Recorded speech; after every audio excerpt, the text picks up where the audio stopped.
കേരളം ഇന്ത്യക്കും ലോകത്തിനും മാതൃകയാകുന്ന രീതിയിൽ അതിൻ്റെ പൊതുഭരണ സംവിധാനം ഉൾപ്പെടെ വളരെ വേഗം മാറ്റി രൂപപ്പെടുത്തിക്കൊണ്ടിരിക്കുകയാണ്. ജനങ്ങളുടെ അടിസ്ഥാന സൗകര്യങ്ങൾ, അവരുടെ ജീവിത നിലവാരം മെച്ചപ്പെടുത്താൻ വേണ്ടിയുള്ള ജാഗ്രതയായ പ്രവർത്തനമാണ് കേരളത്തിലെ ഇടതുപക്ഷ ജനാധിപത്യ മുന്നണി ഗവൺമെൻറ്റുകൾ, ഇപ്പോഴുള്ള ഗവൺമെൻറ്റും വളരെ ശ്രദ്ധയോടുകൂടി കൈകാര്യം ചെയ്തു വരുന്നത്. സർ, ഇന്ത്യയുടെ വിവിധ സംസ്ഥാനങ്ങളിലുള്ള ദാരിദ്ര്യവുമായിട്ട് ബന്ധപ്പെട്ട ഔദ്യോഗിക കണക്കിൽ അവിടെ 28%, 30% പട്ടിണി കിടക്കുന്നവരുടെ ചിത്രമാണ് നീതി ആയോഗിൻ്റെ തന്നെ ഭാഗമായിട്ടുള്ള കണക്കിൽ വ്യക്തമാക്കുന്നത്. അതിലേറ്റവും കുറഞ്ഞ പട്ടിണിയുള്ള നാട് കേരളമാണ് എന്ന് കേരളത്തോട് എല്ലാ തരത്തിലുള്ള വിരോധമുള്ളപ്പോഴും നീതി ആയോഗിന് പ്രഖ്യാപിക്കേണ്ടി വന്നിട്ടുണ്ട്. ഇപ്പോഴും 0.5% കേരളത്തിൻ്റെ ദാരിദ്ര്യം എന്ന് പറഞ്ഞാൽ പട്ടിണി എന്ന രീതിയിൽ നീതി ആയോഗ് ചൂണ്ടിക്കാണിച്ചത്. ആ 0.5 എന്നുള്ളത് ഞങ്ങളിവിടെ ഈ കേരളത്തിൻ്റെ ഭാഗമായിട്ടുള്ള ഗവൺമെൻറ് പരിശോധനയിൽ നിന്നൊരു കാര്യം മനസ്സിലായി. അതേതാണ്ട് 64,006 കുടുംബങ്ങളാണ് അതിദരിദ്രരായിട്ട് കേരളത്തിൽ ഉള്ളത്, പട്ടിണി പാവങ്ങളുടെ പട്ടികയിലുള്ളത്. കഴിഞ്ഞ നവംബറിൽ ഈ 64,006 കുടുംബങ്ങളിൽ നിന്ന് 30,000 കുടുംബങ്ങളെ നവംബർ 1 കേരളപ്പിറവിയുമായിട്ട് ബന്ധപ്പെട്ട പരിപാടി നടന്നുകൊണ്ടിരിക്കുന്ന സന്ദർഭത്തിൽ ബഹുമാനപ്പെട്ട മുഖ്യമന്ത്രി തന്നെ ആ കണക്ക് കൃത്യമായിട്ട് പറയുകയുണ്ടായി. ഒരു കാര്യം വളരെ വ്യക്തമാണ്, 30,000 ശേഷമുള്ള ഏതാണ്ട് 36,006 കുടുംബങ്ങളുടെ ജീവിതം മെച്ചപ്പെടുത്തുന്നതിന് വേണ്ടി തുടർന്നുള്ള ദിവസങ്ങളിലും മാസങ്ങളിലും ജാഗ്രതയോടുകൂടി സൂക്ഷ്മാംശത്തിൽ പ്രവർത്തിച്ച് വരുന്ന മാർച്ച് മാസമാകുമ്പോഴേക്ക് 2025 മാർച്ച് മാസമാകുന്നതിന് മുമ്പ് ഈ രാജ്യത്തെ, ഇന്ത്യയിലെ ദാരിദ്ര്യം, പട്ടിണി അവസാനിപ്പിച്ച ആദ്യത്തെ സംസ്ഥാനമായി കേരളം മാറാൻ പോവുകയാണ്. ഒരു സംസ്ഥാനത്തിലും ഇനി പതിറ്റാണ്ടുകൾ കഴിഞ്ഞാലും ഈ ദിശയിലേക്ക് എത്തിച്ചേരാനാവില്ല എന്നുള്ളതാണ് മറ്റ് സംസ്ഥാനങ്ങളുമായി താരതമ്യം ചെയ്യുമ്പോൾ നമ്മുടെ മുമ്പിലുള്ള ചിത്രം. ഇതേതെങ്കിലും ഒരു മേഖലയിൽ മാത്രമല്ല, മനുഷ്യൻ്റെ അടിസ്ഥാനപരമായിട്ടുള്ള ജീവിതവുമായിട്ട് ബന്ധപ്പെട്ട എല്ലാ മേഖലയിലും കേരളം മുൻപന്തിയിൽ നിൽക്കുകയാണ്. 1-ാം സ്ഥാനത്ത് കേരളമാണെന്ന് നിരവധി കാര്യങ്ങളിൽ, ഞാൻ എല്ലാ കാര്യങ്ങളും ഉദ്ധരിക്കുന്നില്ല, നീതി ആയോഗ് പറഞ്ഞിരിക്കുകയാണ്. ഇന്ന് തന്നെ പത്രങ്ങളിൽ വന്ന ഒരു വാർത്തയിൽ ചൂണ്ടിക്കാണിച്ചത് ഗ്രാമീണ മേഖലയിൽ ജീവിക്കുന്ന സാധാരണ മനുഷ്യരുടെ സുസ്ഥിര ജീവിതത്തിൽ 1-ാം സ്ഥാനം ഈ കേരളമാണ് എന്ന് വ്യക്തമാക്കപ്പെട്ടിരിക്കുകയാണ്. പാർപ്പിട പ്രശ്നത്തിൻ്റെ കാര്യത്തിലെടുത്ത് പരിശോധിച്ച് നോക്കിയാൽ ഇപ്പോൾ ഇവിടെ തദ്ദേശ സ്വയംഭരണ സ്ഥാപനങ്ങളുടെ വകുപ്പിൻ്റെ ഭാഗമായിട്ട് തന്നെ ഗവൺമെൻറ് തീരുമാനത്തിൻ്റെ അടിസ്ഥാനപ്പെടുത്തി 5 ലക്ഷത്തിലധികം ആളുകൾക്ക് വീട് നിർമ്മിച്ചു കഴിഞ്ഞു. ഇനി ബാക്കിയുള്ളവർക്ക് കൂടി വീട് നിർമ്മിച്ച് കൊടുക്കുമെന്നാണ് ഈ ഗവൺമെൻറ് പ്രഖ്യാപിച്ചിട്ടുള്ളത്. ഇപ്പോൾ ഗവൺമെൻറ് പ്രഖ്യാപനത്തിലെ ഏറ്റവും പ്രധാനപ്പെട്ട 2-ാമത്തെ കാര്യം അതാണ്. കയറിക്കിടക്കാൻ ഇടമില്ലാത്ത പാവപ്പെട്ട മനുഷ്യർക്ക് സ്വന്തമായിട്ട് വീട്. മുതലാളിത്ത സമൂഹത്തിൽ ഈ ലോകത്ത് തന്നെ അത്യപൂർവമായ സംഭവമാണ് പാവപ്പെട്ട മനുഷ്യർക്കാകെ വീട് ലഭിക്കുക എന്നുള്ള ഏറ്റവും പ്രധാനപ്പെട്ട ഗവൺമെൻറ് ഇടപെടൽ. അതാണ് ഈ കേരളം ഇവിടെ നടപ്പിലാക്കാൻ ഉദ്ദേശിക്കുന്നത്. അതിൻ്റെ നല്ലൊരു പങ്കിപ്പോൾ നിർവഹിച്ചു കഴിഞ്ഞിട്ടുണ്ട്. ഇനി ബാക്കി അടിയന്തരമായിട്ട് പൂർത്തിയാക്കാൻ ഉദ്ദേശിക്കുകയാണ്. വിദ്യാഭ്യാസം എന്നത് ലോക നിലവാരത്തോടൊപ്പം നിൽക്കാൻ സാധിക്കത്തക്ക രീതിയിലുള്ള വിദ്യാഭ്യാസ സംവിധാനങ്ങളാണ് ഈ കേരളത്തിൽ ഇപ്പോഴും ഒരുങ്ങിയിട്ടുള്ളത്. പഴയ കാലം പോലെ നിരക്ഷരരെ പറ്റി നമുക്ക് അന്വേഷിക്കാനേ സാധിക്കില്ല. എല്ലാവരും, പാവപ്പെട്ട കർഷക തൊഴിലാളി, കൃഷിക്കാരൻ, ചെത്തുതൊഴിലാളി, നെയ്ത്തുതൊഴിലാളി, എല്ലാ വിഭാഗത്തിൽപ്പെട്ട അസംഘടിതരും സംഘടിതരുമായ മുഴുവൻ മനുഷ്യരും, ഇടത്തരക്കാരെ പറ്റി ഞാൻ പറയേണ്ട കാര്യമില്ല, അവരെല്ലാം ഉന്നത വിദ്യാഭ്യാസം നേടുന്നവരാണ്, ഉന്നത വിദ്യാഭ്യാസം നേടിയിട്ടുള്ളവരുമാണ്. ആ രീതിയിൽ വിദ്യാഭ്യാസ മേഖലയിൽ ലോകത്തിന് തന്നെ മാതൃകയാവുന്ന ഒരു പ്രത്യേകത, ഏറ്റവും പിന്നണിയിൽ നിൽക്കുന്നവർക്ക് ഉന്നത വിദ്യാഭ്യാസം നേടാൻ സാധിക്കുന്ന സൗകര്യം ഈ കേരളം നേടിയിട്ടുണ്ട്. ആരോഗ്യരംഗത്ത് അമേരിക്ക ഉൾപ്പെടെയുള്ള വികസിത രാജ്യങ്ങൾ, ലോകത്തിലെ ഏറ്റവും പ്രധാനപ്പെട്ട സാമ്പത്തിക ശക്തി, ഏറ്റവും പ്രധാനപ്പെട്ട ആയുധ ശക്തി, ഇതെല്ലാം ചൂണ്ടിക്കാണിക്കുന്ന അമേരിക്ക ഉൾപ്പെടെയുള്ള രാജ്യങ്ങൾ കോവിഡ് ഉൾപ്പെടെയുള്ള പ്രശ്നം വന്നപ്പോൾ ലോകത്തെ വിസ്മയിപ്പിക്കുന്ന രീതിയിലാണ് കേരളത്തെ പരാമർശിക്കപ്പെട്ടത്. ഇന്ത്യ എന്ന രാജ്യത്തിന്റെ ഭാഗമായിട്ടല്ല, ഇന്ത്യ എന്ന രാജ്യത്തിൽ ഒരു പ്രത്യേക രാജ്യം പോലെയാണ് കേരളത്തെ അവർ വിശകലനം ചെയ്തത്. അവിടുത്തെ ഏറ്റവും പ്രധാനപ്പെട്ട മാസികകൾ ഉൾപ്പെടെ ഏറ്റവും ശ്രദ്ധേയമായ രീതിയിലുള്ള, വളരെ ഫലപ്രദമായ രീതിയിലുള്ള ഒരു പ്രവർത്തനമാണ് ആരോഗ്യ മേഖലയിൽ നമ്മൾ ഈ ജനകീയ ആരോഗ്യ പ്രസ്ഥാനത്തിന്റെ ഭാഗമായി ഈ കേരളം കൈകാര്യം ചെയ്തുകൊണ്ടിരിക്കുന്നത്. അതേപോലെ തൊഴിലില്ലായ്മയുടെ പ്രശ്നം, ഇപ്പോൾ നേരത്തെ ധനകാര്യ വകുപ്പ് മന്ത്രി പറയുമ്പോൾ പറഞ്ഞു, ഈ ഇന്ത്യയിലാകെ PSC ജോലി നൽകിയതിന്റെ ഭാഗമായിട്ട് അതിൽ ഏറ്റവും വലിയൊരു പങ്ക് നിർവഹിച്ചത് കേരളത്തിലാണ്. 30,000-ലധികം ആളുകൾക്ക് ജോലി കൊടുക്കാൻ സാധിച്ച കാര്യം നേരത്തെ ചൂണ്ടിക്കാണിക്കുകയുണ്ടായി. തൊഴിലില്ലായ്മ പരിഹരിക്കുന്നതിന് വേണ്ടിയുള്ള ഫലപ്രദമായ ഒരു ഇടപെടൽ, അത് സാർവദേശീയ തലത്തിലും ദേശീയ തലത്തിലും എല്ലാം പരിശോധിച്ചാൽ ഒരു മുതലാളിത്ത സമൂഹത്തിലെ ഒരു സർവകാല റെക്കോർഡാണ്. ഇന്ത്യ അത് അംഗീകരിക്കുകയും ചെയ്തു. BJP ഗവൺമെന്റ് തന്നെ അംഗീകരിച്ചു. ഇവിടെ വളരെ ഫലപ്രദമായ ഒരു ഇടപെടലായിരുന്നു സ്വയം തൊഴിൽ കണ്ടെത്തലുമായിട്ടുള്ള പ്രധാനപ്പെട്ട പരിപാടി, സംരംഭകരുടെ ഫലപ്രദമായ രജിസ്ട്രേഷൻ. ആ രജിസ്ട്രേഷന്റെ ഭാഗമായിട്ട് ഏതാണ്ട് 2,40,000-ഓളം ആളുകൾ രജിസ്റ്റർ ചെയ്തു. ആയിരക്കണക്കിന് കോടി രൂപയുടെ നിക്ഷേപമുണ്ടായി. 5 ലക്ഷത്തിലധികം ആളുകൾക്ക് ജോലി കിട്ടാനുള്ള സൗകര്യമുണ്ടായി. ഇതെല്ലാം ഈ കേരളത്തിന്റെ പ്രത്യേകതയാണ്.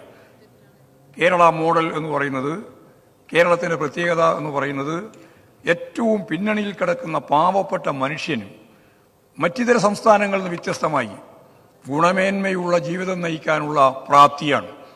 ആ പ്രാപ്തി നേടിയ ഇന്ത്യയിലെ ഏറ്റവും പ്രധാനപ്പെട്ട സംസ്ഥാനം ഈ കേരളമാണ്.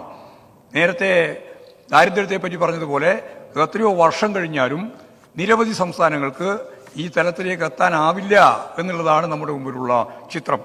ഒരു ദിവസം 1,600 കോടി ഉറുപ്പിക അദാനിയുടെ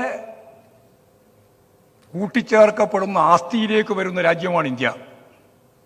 ഒറ്റ ദിവസം 1,600 കോടി ഉറുപ്പികയാണ് ആസ്തിയായിട്ട് കൂട്ടിച്ചേർക്കപ്പെടുന്നത്. 0.5 ലക്ഷം കോടിയായിരുന്നു നരേന്ദ്രമോദി അധികാരത്തിൽ വരുമ്പോൾ ഈ അദാനിയുടെ ആസ്തി. ആ ആസ്തി ഇപ്പോൾ ഇവിടെ 11.44 കോടി ലക്ഷക്കണക്കിന് കോടിയായിട്ട് മാറി, കോടിയായിട്ട് മാറിയിരിക്കുകയാണ്. 11.44 ലക്ഷം കോടി. കണക്ക് കൂട്ടിയാൽ നിങ്ങൾക്ക് കൃത്യമായിട്ട് മനസ്സിലാവും, ഒരു ദിവസത്തെ ആസ്തി വർധനവ് 1,600 കോടി രൂപയാണ്. ഇതൊരു കാഴ്ചപ്പാടാണ്.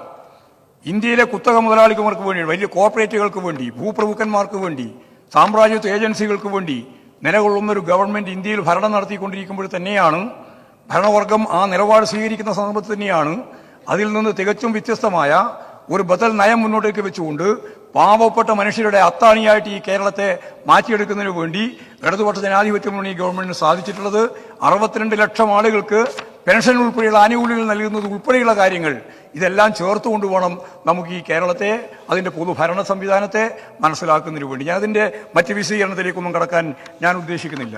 എല്ലാ അർത്ഥത്തിലും രാജ്യത്തിന് മാതൃകയായി പ്രവർത്തിക്കുന്ന ഈ കേരളത്തിന്റെ ഈ അവസ്ഥ ഇനിയും തുടർന്ന് മുമ്പോട്ടേക്ക് കൊണ്ടുപോകേണ്ടതുണ്ട്.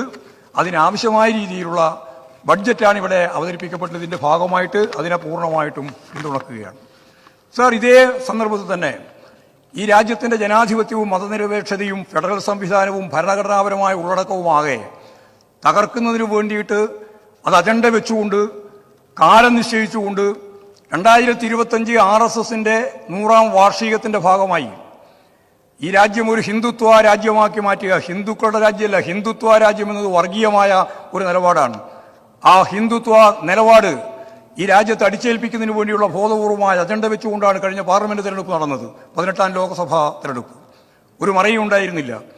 ഞങ്ങൾക്ക് 370 മുതൽ 430 വരെ സീറ്റ് നേടിക്കൊണ്ട് ഈ ഭരണഘടനയെ തന്നെ മാറ്റി മനുസിദ്ധാന്തത്തെ അടിസ്ഥാനപ്പെടുത്തിയിട്ടുള്ള, ചാതുർവർണ്ണ വ്യവസ്ഥയെ അടിസ്ഥാനപ്പെടുത്തിയിട്ടുള്ള ഒരു പുതിയ ഭരണഘടന ഞങ്ങൾ ഉണ്ടാക്കും എന്ന് പരസ്യമായിട്ട് പ്രഖ്യാപിച്ചുകൊണ്ടാണ് സാർ അവർ ഈ രീതിയിലുള്ള പ്രവർത്തനത്തിലേക്ക് വന്നത്. അതിനെ തൽക്കാലം പിടിച്ചുകെട്ടുന്നതിന് വേണ്ടി ഇന്ത്യൻ സമൂഹത്തിനായി എന്നുള്ളത് കഴിഞ്ഞ 18ാം ലോക്സഭാ തെരഞ്ഞെടുപ്പിന്റെ ഏറ്റവും പ്രധാനപ്പെട്ട സവിശേഷതയായി നമ്മളെല്ലാം കാണേണ്ടതായിട്ടുണ്ട്. ഇവിടെ ഇരിക്കുന്ന ആർക്കും തന്നെ അതിൽ അഭിപ്രായ വ്യത്യാസം ഉണ്ടാവുമെന്ന് എനിക്ക് തോന്നുന്നില്ല. ആ തരത്തിൽ ഈ ഇന്ത്യയിൽ ഞാൻ നേരത്തെ പറഞ്ഞ ചാതുർവർണ്ണ അവസ്ഥ വെച്ചുകൊണ്ടുള്ള ഭരണഘടനാ നിർമ്മിതിക്ക് തൽക്കാലം തടയിടാൻ സാധിച്ചിരിക്കുന്നു എന്നുള്ളതും മതനിരപേക്ഷതയും ജനാധിപത്യ സംവിധാനവും അതുപോലെ ഫെഡറൽ സംവിധാനവും തുടരുന്നതിനു വേണ്ടി ഇനിയും നമുക്ക് ശക്തമത്തായ രീതിയിൽ മുന്നോട്ടേക്ക് പോകാനുള്ള അവസരം നിലനിൽക്കുന്നു എന്നുള്ളതും വളരെ പ്രധാനപ്പെട്ട കാര്യമായിട്ട് തന്നെയാണ് കാണേണ്ടത്. സർ, കോൺഗ്രസ് ഫലപ്രദമായ രീതിയിലുള്ള അതിൻ്റെ സംഘടനയും അതിൻ്റെ രാഷ്ട്രീയ ദാർശനിക നിലപാടുകളും ശരിയായ രീതിയിൽ കൈകാര്യം ചെയ്തിരുന്നുവെങ്കിൽ യഥാർത്ഥത്തിൽ ഈ ചിത്രം തന്നെ മാറുമായിരുന്നു എന്നാണ് സൂക്ഷ്മമായിട്ട് പരിശോധിച്ചാൽ നമുക്ക് കാണാൻ സാധിക്കുക. ഇന്ത്യ മുന്നണി, ഇന്ത്യയുടെ ആ വേദി, കൂട്ടായ വേദി, ആ വേദി നിരവധിയായ സംസ്ഥാനങ്ങളിൽ കോൺഗ്രസ് എടുത്ത സമീപനം ഉൾപ്പെടെ പരിശോധിച്ച് നോക്കിയാൽ എതിരില്ലാതെ BJP-കാരൻ ജയിക്കുന്ന അവസ്ഥ വരെ നമ്മൾ കണ്ടതാണ്. കാര്യക്ഷമത തന്നെ പ്രശ്നമാണ്, സംഘടനാപരമായ പ്രശ്നമാണ്. അതുപോലെ നമുക്കെല്ലാം അറിയുന്നത് പോലെ പൗരത്വ ഭേദഗതി നിയമവുമായിട്ട് ബന്ധപ്പെട്ട കാര്യം, അത് പ്രകടന പത്രികയിൽ പോലും പറയാൻ അവർക്ക് സാധിച്ചില്ല, അത് റദ്ദ് ചെയ്യുമെന്ന് പറയാൻ സാധിക്കുന്നില്ല. മഹാത്മാഗാന്ധി യഥാർത്ഥത്തിൽ രക്തസാക്ഷിയായത് മതരാഷ്ട്രം സമ്മതിക്കാത്തതിന്റെ ഭാഗമായിട്ടാണ് എന്ന് കൃത്യമായിട്ട് അവരുടെ തന്നെ പ്രസംഗങ്ങളിൽ നിന്ന് വ്യക്തമാണ്. ഒരു മതരാഷ്ട്രം ഉണ്ടാക്കാൻ അനുവദിക്കാത്ത ഏറ്റവും പ്രധാനപ്പെട്ട പ്രതി മഹാത്മാഗാന്ധിയാണ് എന്നുള്ളതുകൊണ്ട് ഈ മഹാത്മാഗാന്ധിയെ നിശബ്ദനാക്കേണ്ടതാണ് എന്ന് പ്രത്യേക സമ്മേളനം വിളിച്ച് RSSകാരന്റെ പ്രസംഗം നടത്തിയിട്ട് മാസം കഴിയുന്നതിന് മുമ്പാണ് മഹാത്മാഗാന്ധിയെ കൊന്നത്. ഒരാശയം എങ്ങനെയാണ് ജനങ്ങളെ സ്വാധീനിക്കുക എന്നുള്ളതിന്റെ ഏറ്റവും പ്രധാനപ്പെട്ട ഒരു തെളിവാണ്. അങ്ങനെ മഹാത്മാഗാന്ധിയുടെ ജീവിതം തന്നെ നഷ്ടപ്പെടുത്തേണ്ടി വന്ന മതരാഷ്ട്രത്തിലേക്കാണ് ഞങ്ങൾ നീങ്ങുന്നത് എന്ന് പൗരത്വ ഭേദഗതി നിയമത്തെ അടിസ്ഥാനപ്പെടുത്തിയിട്ട് കൃത്യമായി കൈകാര്യം ചെയ്തുകൊണ്ടിരിക്കുമ്പോൾ, അതിൽ ആർക്ക് എന്നുള്ളതല്ല പ്രശ്നം, ആ നിലപാട് സ്വീകരിച്ചുകൊണ്ടിരിക്കുമ്പോൾ അതിനെ ഫലപ്രദമായിട്ട് എതിർക്കാൻ യഥാർത്ഥത്തിൽ അഖിലേന്ത്യാടിസ്ഥാനത്തിൽ കോൺഗ്രസിനായില്ല എന്നുള്ളത് ഗൗരവതരമായ പിന്നോക്കം പോക്കാണ്. അത് അവരുടെ പ്രകടന പത്രികയിൽ പോലും പറയാൻ സാധിച്ചില്ല. കേരളത്തിൽ പറഞ്ഞു എന്നുള്ളത് ശരിയാണ്, കേരളത്തിൽ അവർക്ക് പറയാതെ പോകാൻ സാധിക്കില്ലായിരുന്നു എന്നുള്ളതുകൊണ്ടാണ് കേരളത്തിൽ അവർക്കത് പറയേണ്ടി വന്നത്, നിങ്ങൾക്കത് പറയേണ്ടി വന്നത്. അത് സ്വാഭാവികമായിട്ടും തെറ്റായ ഒരു ദിശയാണ്. ഞാൻ നേരത്തെ പറഞ്ഞത് അതിന്റെ സംഘടനാപരവും ആശയപരവുമായ വ്യക്തത ഉണ്ടായിരുന്നുവെങ്കിൽ ചിത്രം മാറുമായിരുന്നു എന്ന് ഞാൻ വെറുതെ പറഞ്ഞതല്ല. കൃത്യമായ കണക്ക് പരിശോധിച്ചാൽ തന്നെ യഥാർത്ഥത്തിൽ ഇപ്പോഴും BJP-ക്ക് 240 സീറ്റേ കിട്ടിയിട്ടുള്ളൂ. BJP-ക്ക് കേവല ഭൂരിപക്ഷമില്ല. എന്നാൽ NDA ഈ 240 സീറ്റ് നേടുന്ന സന്ദർഭത്തിൽ അവരാരും പ്രതീക്ഷിക്കാത്ത രീതിയിൽ 234 സീറ്റ് നേടാൻ ഇന്ത്യ സഖ്യത്തിനായി. 234 സീറ്റ് കിട്ടി, 38 സീറ്റിന്റെ കുറവാണ്. ആ 38 സീറ്റ് യഥാർത്ഥത്തിൽ ലഭിക്കാവുന്ന സാഹചര്യമായിരുന്നു ഇന്ത്യയിൽ ഉണ്ടായിരുന്നത്. അത് ഫലപ്രദമായിട്ട് ഉപയോഗിക്കാൻ സാധിച്ചില്ല എന്നുള്ളത് തന്നെയാണ്. 43.31% NDA-ക്ക് കിട്ടിയ വോട്ടിംഗ് ശതമാനം. ഇന്ത്യ മുന്നണിക്ക് 41.69% വോട്ട് കിട്ടി. സൂക്ഷ്മമായിട്ട് പരിശോധിച്ചാൽ 2%-നും കുറവായിരുന്നു ഈ പറയുന്ന രണ്ട് വിഭാഗങ്ങൾ തമ്മിലുള്ള വ്യത്യാസം. സത്യം പറഞ്ഞാൽ അത് ഫലപ്രദമായിട്ട് കൈകാര്യം ചെയ്തിട്ടുണ്ടെങ്കിൽ ഞാൻ ഈ പറഞ്ഞതുപോലെ ചിത്രം തന്നെ മാറ്റാൻ സാധിക്കുന്ന ഒരു സാഹചര്യം വരുമായിരുന്നു. ചെറിയ രീതിയിലുള്ള പിന്നോക്കം മാത്രമേ നമുക്ക് പോകേണ്ടി വന്നിട്ടുള്ളൂ. നല്ല രീതിയിൽ ഇനിയും മുന്നോട്ടേക്ക് പോകാനുള്ള സാധ്യതയുണ്ട്. അപ്പോഴേ ഈ മതനിരപേക്ഷതയ്ക്ക് വേണ്ടി, ഭരണഘടനാ സംവിധാനത്തിന് വേണ്ടി, ഫെഡറൽ സംവിധാനത്തിന് വേണ്ടി ഇനിയും നമുക്ക് മുന്നോട്ടേക്ക് പോകേണ്ടതുണ്ട് എന്നാണ് അത് സംബന്ധിച്ച് ആ രാഷ്ട്രീയവുമായിട്ട് ബന്ധപ്പെട്ടുകൊണ്ട് എനിക്ക് ചൂണ്ടിക്കാണിക്കാനുള്ളത്. കേരളത്തിലേക്ക് തിരിച്ചു വരുമ്പോൾ യാതൊരു സംശയമില്ല, ഞങ്ങളെ സംബന്ധിച്ചിടത്തോളം തോറ്റിരിക്കുകയാണ്. ഇവിടെ നേരത്തെ ഷംസുദ്ദീൻ പറയുമ്പോഴും അതുപോലെ തന്നെ പ്രതിപക്ഷ നേതാവ് പറയുമ്പോഴും വലിയ ആവേശത്തിലാണ്. നിങ്ങൾ തോറ്റ് തുന്നമ്പാടി, എന്നിട്ടാണ് അടുത്ത പദം ഉപയോഗിച്ചത്, പിന്നീട് പിൻവലിച്ചു. അത്ര വലിയ ആവേശത്തിലേക്ക് പോകേണ്ടിയില്ല. കാരണം കോൺഗ്രസ് ഇതിനു മുമ്പ് എത്ര ഗൗരവതരമായ തോൽവിയുണ്ടായിട്ട് പാർലമെന്റിൽ. 2004 നിങ്ങൾക്ക് ഒരു കോൺഗ്രസ് നേതാവും ഉണ്ടായിരുന്നില്ല MP ആയിട്ട്. കേരളത്തിന്റെ ചിത്രമല്ലേ, നിങ്ങൾക്ക് എല്ലാവർക്കും അറിയുന്നതല്ലേ. ഒരു കോൺഗ്രസ്സുകാരനും ഉണ്ടായിരുന്നില്ല 2004. ഞങ്ങൾ 1977 ഒരാളും ജയിച്ചിരുന്നില്ല. പാർലമെന്റ് തെരഞ്ഞെടുപ്പ് എന്ന് പറയുന്ന ഒരു പ്രത്യേക രീതി തന്നെയാണ് കേരളത്തെ സംബന്ധിച്ചിടത്തോളം. അത് ഞങ്ങളും പൂർണ്ണമായി തോറ്റിട്ടുണ്ട്, നിങ്ങളും പൂർണ്ണമായിട്ട് തോറ്റിട്ടുണ്ട്. കഴിഞ്ഞ പ്രാവശ്യം ഞങ്ങൾ ഒരു സീറ്റ് മാത്രമാണ് കിട്ടിയത്, ഞങ്ങൾക്ക് ഇപ്രാവശ്യം ഒരു സീറ്റ് മാത്രമേ കിട്ടിയിട്ടുള്ളൂ. ഒരു കാര്യം ഞാൻ ഉറപ്പായിട്ട് പറയാം, ഞങ്ങളുടെ പരാജയം സംബന്ധിച്ച് ഞങ്ങൾ പ്രതീക്ഷിച്ചതല്ല, പ്രതീക്ഷിക്കാത്ത പരാജയം തന്നെയാണ് ഉണ്ടായിട്ടുള്ളത്. ഞങ്ങളെ സംബന്ധിച്ച് വളരെ വിശദമായിട്ട് പരിശോധന നടത്തും, ആവശ്യമായ തിരുത്തലുകൾ വരുത്തും. അത് ഗവൺമെന്റ് സംവിധാനം ഉൾപ്പെടെയുള്ള കാര്യങ്ങൾ, കേന്ദ്ര ഗവൺമെന്റിന്റെ സാമ്പത്തിക ഉപരോധം പോലുള്ള നിലപാട് വന്നപ്പോൾ കൈകാര്യം ചെയ്ത സാമ്പത്തിക പ്രശ്നത്തിൽ നിങ്ങൾക്കെല്ലാം അറിയുന്നത് പോലെ ഒരുപാട് കാര്യങ്ങൾ നിർവഹിക്കാൻ സാധിക്കാത്ത പ്രശ്നങ്ങൾ ഉണ്ടായിട്ടുണ്ട്. അത് ഉൾപ്പെടെയുള്ള കാര്യങ്ങൾ പരിശോധിക്കും. അതേപോലെ തന്നെ ഞങ്ങളുടെ സംഘടനാപരമായിട്ടുള്ള കാര്യങ്ങളും പരിശോധിക്കും. എല്ലാം പരിശോധിച്ചുകൊണ്ട് ശക്തിയായ ഒരു തിരിച്ചുവരവിന് ഇടതുപക്ഷ ജനാധിപത്യ മുന്നണിക്ക് സാധിക്കുമെന്ന കാര്യത്തിൽ നിങ്ങൾക്ക് ആർക്കും സംശയമാണ്. തിരിച്ചുവരവിനെ സംബന്ധിച്ച് ഞാൻ പറയുമ്പോൾ മുമ്പും ഇതേപോലെ തന്നെയാണ് തിരിച്ചുവരവുണ്ടായത്. കഴിഞ്ഞ പ്രാവശ്യം UDF-ന് 123 സീറ്റാണ് ഉണ്ടായിരുന്നത്. എന്ന് പറഞ്ഞാൽ മുൻകൈ കഴിഞ്ഞ 2019 തിരഞ്ഞെടുപ്പുമായിട്ട് ബന്ധപ്പെട്ട്. ഇതൊന്നും ഇപ്പോൾ പുതുതായിട്ടൊരു ചിത്രമൊന്നുമല്ലല്ലോ. 123 സീറ്റിൽ നിങ്ങൾ ഭൂരിപക്ഷമായിരുന്നു. അവിടെ ഒരു സീറ്റ് മാത്രമേ BJPക്ക് ഉണ്ടായിരുന്നുള്ളൂ. ഇപ്പോഴും നിങ്ങൾക്ക് 111 സീറ്റിലാണ് ഭൂരിപക്ഷം. അത്രയില്ല അർത്ഥം. എന്നാൽ ഗൗരവപൂർവം പരിശോധിക്കേണ്ട കാര്യം BJPക്ക് 11 സീറ്റിൽ ഭൂരിപക്ഷമുണ്ട്. ഇവിടെ നിങ്ങളെല്ലാം കൂടി ചേർന്ന് ഉൽപ്പാദിപ്പിച്ച ഒരു സ്ഥിതി എന്താ? കേന്ദ്ര ഗവൺമെന്റ് കേരളത്തിനെതിരായിട്ട് അതിശക്തിയായ രീതിയിലുള്ള സാമ്പത്തിക ഉപരോധം തീർക്കുമ്പോൾ നിങ്ങളിവിടെ ദൂരത്തിന്റെ പേരും പറഞ്ഞിട്ട് ഈ ഗവൺമെന്റിനെതിരായി, ജനങ്ങൾക്കെതിരായി, ജനങ്ങളുടെ ആനുകൂല്യങ്ങൾക്ക് വേണ്ടി പ്രവർത്തിക്കുന്നതിന് പകരം അതിനെതിരായ നിലപാടാണ് നിങ്ങൾ സ്വീകരിച്ചത്. അത് ഉൽപ്പാദിപ്പിച്ച ഒരാശയുണ്ട്. ഇവിടുത്തെ ഗവർണർ എടുത്തുകൊണ്ടിരിക്കുന്ന നിലപാട് എന്തായിരുന്നു? ഉന്നത വിദ്യാഭ്യാസം പൂർണ്ണമായിട്ട് കാവ്യവൽക്കരിപ്പിക്കുക. അതാണ് ഇന്ത്യയുടെ വിവിധ സംസ്ഥാനങ്ങൾ ചെയ്തുകൊണ്ടിരിക്കുന്നത്. അതിനു വേണ്ടി കൂട്ടുനിൽക്കുക എന്നുള്ളതായിരുന്നു. ഇവിടെ കോൺഗ്രസിന്റെ തന്നെ ഉന്നത നേതാവ് ഇവിടെ വന്ന് കണ്ണൂർ പ്രസംഗത്തിന്റെ ഭാഗമായിട്ട് ഇന്ത്യയിൽ അങ്ങോളം ഇങ്ങോളം പ്രതിപക്ഷത്തിനെതിരായിട്ടുള്ള കടന്നാക്രമണം നടത്തിക്കൊണ്ടിരിക്കുന്നു എന്ന് പറഞ്ഞ് വെച്ച തുടർച്ചയായി എന്തേ പിണറായി വിജയനെ അറസ്റ്റ് ചെയ്യുന്നില്ല എന്ന ചോദ്യം ചോദിക്കുകയുണ്ടായി. പിണറായി വിജയനെ അറസ്റ്റ് ചെയ്യാൻ ഏത് കേസാണ്ടായിരുന്നത്? ഏത് FIR ഉണ്ടായിരുന്നത്? അഖിലേന്ത്യാ നേതാവായ രാഹുൽ ഗാന്ധി ഇവിടെ വന്ന് ഇത്തരം ചോദ്യം ചോദിക്കുമ്പോൾ മാന്യമായ ഒരു രീതി വേണമായിരുന്നു അദ്ദേഹത്തിന്. ഇവിടെ നിങ്ങളെല്ലാം കൂടി ചേർന്നുണ്ടായി കൊടുത്തിട്ടുള്ള ഒരു ആശയമാണ് അദ്ദേഹം ആ രീതിയിൽ പ്രസംഗിച്ചത്. അത് തികച്ചും തെറ്റായിരുന്നു എന്ന് പിന്നീട് മനസ്സിലായിട്ടുണ്ട്.